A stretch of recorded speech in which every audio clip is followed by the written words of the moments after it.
Assalamualaikum warahmatullahi wabarakatuh. Sahabat netizen yang berbahagia, apa kabar semua? Sehat-sehat selalu ya.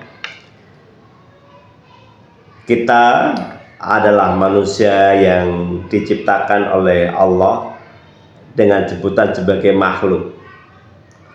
Makhluk Allah itu banyak, tidak hanya kita manusia, tapi jin, setan, alam dunia dan isinya, bintang gemintang juga adalah makhluk Allah. Karena makhluk Allah itu namanya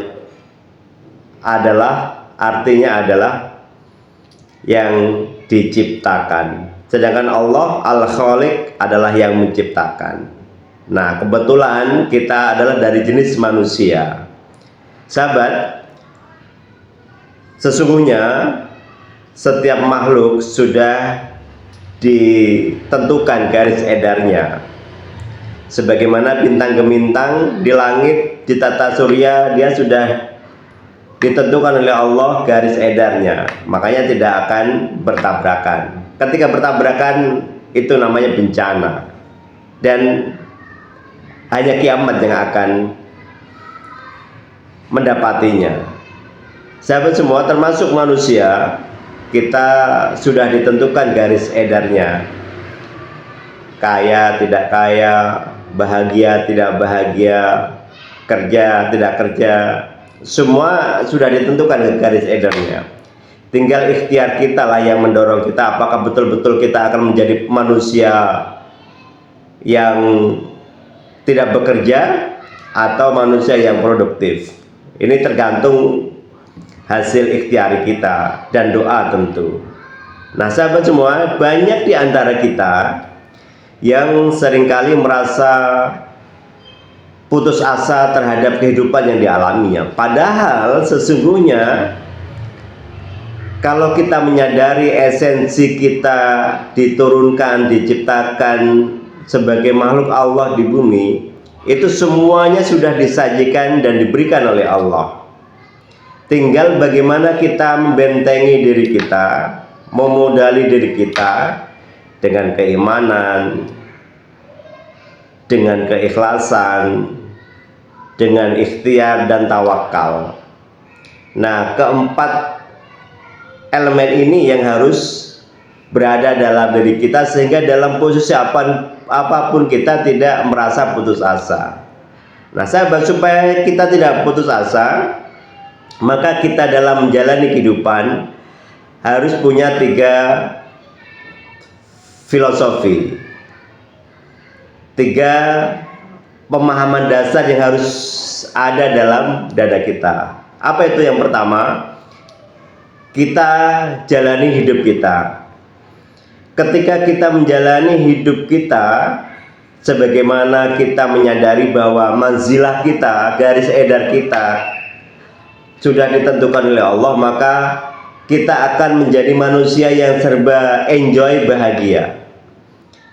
Karena ketika kita bahagia, kita tidak euforia, karena memang sudah manzilahnya begitu. Ketika kita sedang dalam garis edar yang tidak baik, tinggal kita tambahkan sedikit. Apa itu? Keikhlasan. Keikhlasan menerima bahwa ini adalah bagian takdir kita yang harus kita jalani. Dan yakinlah bahwa Allah tidak akan pernah melahirkan kita dalam suasana yang selalu bahagia, selalu bersedih, nestapa, tidak. Semuanya beriringan dan berganti. Ketika bahagia, pasti akan suatu ketika kita mendapatkan ketidakbahagiaan.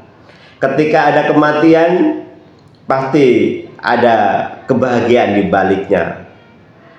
Ketika ada kesulitan ekonomi, pasti akan ada jalan keluar yang kita dapatkan. Garis ikhtiar kita lah yang akan menentukan. Ini yang pertama. Filosofi yang pertama, jalani apa adanya dengan penuh bahagia, ikhlas, dan seterusnya. Yang kedua, sahabat, supaya kita tidak merasa putus asa, maka yang ada dalam benak kita harus kita modali dengan nikmati. Kita harus menikmati apapun ritual yang kita alami. Ritual sedang bahagia, ritual sedang sedih. Yang terpenting adalah jangan sampai ritual kita bumbui dengan kekecewaan. Kenapa? Karena kita ingat bahwa apapun yang kita jalani hari ini adalah hasil kenikmatan yang kita lakukan kemarin, adalah hasil kenikmatan yang kita dapatkan dari perjalanan kemarin. Diulang, artinya apapun yang hari ini kita dapatkan harus kita terima dengan lapang dada, sehingga kita menikmati dengan kesadaran bahwa kebahagiaan kita, kesusahan kita adalah bagian dari ritus kehidupan, dan tidak akan mungkin selamanya begitu, berganti saja. Nah, sahabat, filosofi yang ketiga adalah syukuri. Kita jalani sudah dengan lapang dada, yang sudah kaya alhamdulillah dengan kekayaannya bisa berbakti, bisa berbagi, bisa membagi kemuliaan dengan siapapun. Yang sedang bersedih, yakinlah bahwa esok akan ada kebahagiaan. Setelah itu kita dapatkan, maka kita nikmati, ya, jalani, nikmati dengan penuh syukur. Karena sesusah-susahnya kita pasti ada yang lebih susah lagi. Sebahagia-bahagianya kita pasti ada yang lebih bahagia lagi. Maka yang paling penting adalah supaya kita tidak menjadi orang yang putus asa, syukur. Ketika syukur selalu kita hadirkan, kita tanamkan dalam dada kita, maka yang terjadi adalah kita menerima dengan ikhlas dan bahagia apapun kondisi kita. Ketika kita sedang di atas, kita selalu ingat bahwa suatu ketika pasti kita akan turun. Sebagaimana orang naik gunung, ketika sudah di puncak pasti dia akan turun. Nggak mungkin dia tidak akan turun. Itulah sunnatullah. Karena ketika dia tidak turun, kemungkinannya hanya satu. Mungkin dia meninggal, tidak bisa kembali lagi. Kemungkinannya hanya itu. Maka dalam kehidupan yang harus kita jalani, nikmati, syukuri, ini tidak boleh kita lewatkan, supaya tujuan kehidupan kita dalam mengabdi kepada Allah tidak cacat, tidak ada aib, sehingga pada akhirnya 3 tahapan ini yang sudah kita lakukan akan memberikan kebahagiaan kita baik di dunia dan akhirat. Wassalamualaikum warahmatullahi wabarakatuh.